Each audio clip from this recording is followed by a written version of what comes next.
Hey, Brad, thank you for your response to this discussion, the week six discussion on cultural competency.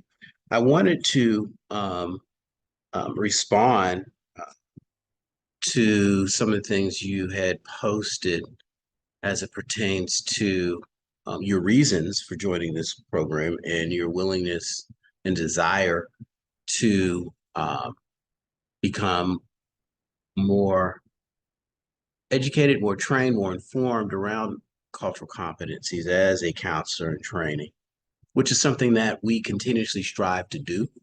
And just know that we do not only within cultural competency, but as a counselor altogether, right?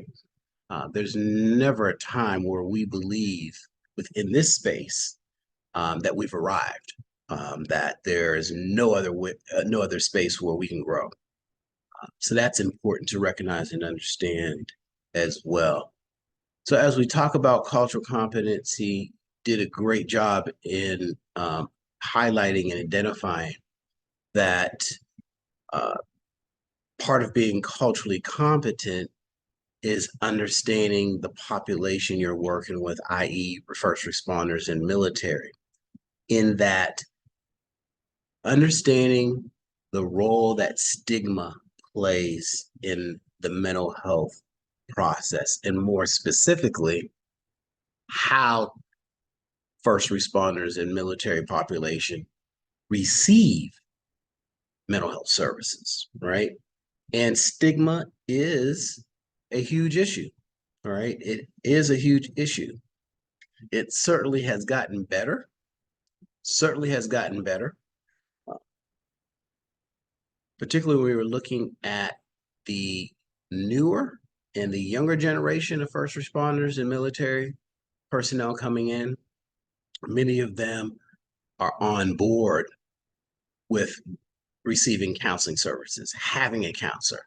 It's almost cool in some circles to have one. Um, Oftentimes, some of the issues that we have with the younger population is they talk too much, meaning they share too much of what's going on with them. And that may be uncomfortable for others, but that population seems to have much more, a higher level of comfort than those that have been in the field longer. So, to your point, how do we connect with those individuals uh, from an individual perspective when we talk about being culturally competent? So, you talk about mandated counseling sessions and that individuals don't want to be there. So, as a counselor working with first responders and military personnel, it's important for us to understand that, but also it's important for us to find out why they don't want to be there. Okay, find out why they don't want to be there. Is it because they were simply mandated? Is it because they don't want to go to a space where the military system or the first responder system knows that they're going? Um, is there some type of obligation that that counselor has to provide to the military system or the first responder system? So it's important for us to recognize that. All right. It's important for us to recognize that.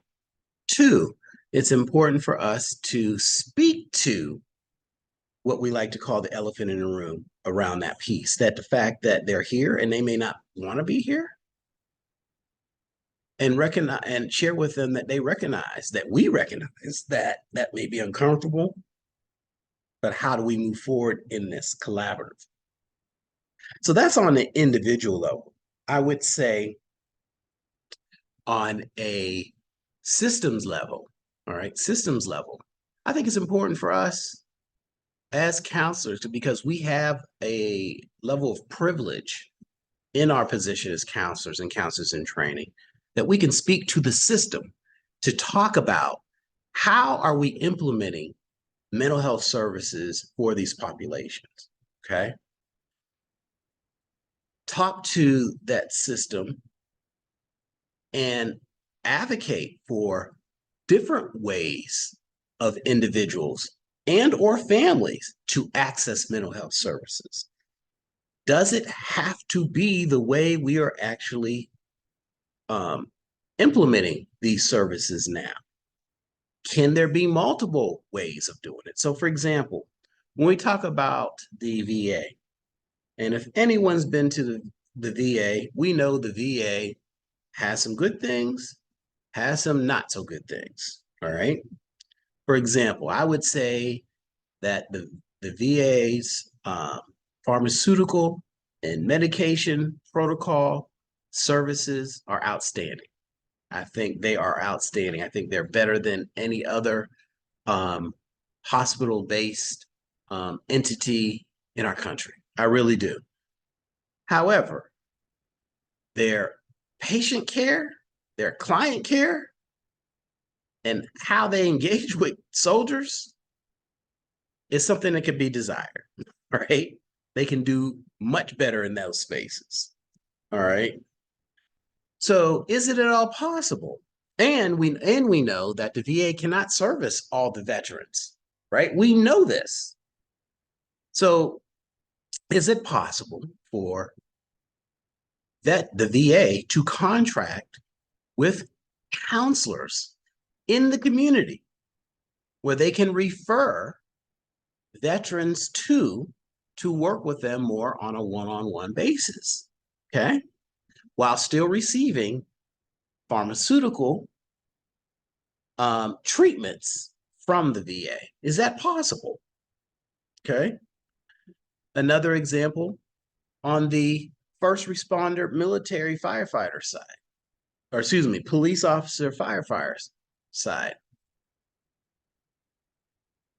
Why is it required that police officers, firefighters, first responders use, quote unquote, the mandated mental health service provider that the union, the city, the county has indicated they must use? Is it possible? Is it possible that there could be a list of providers?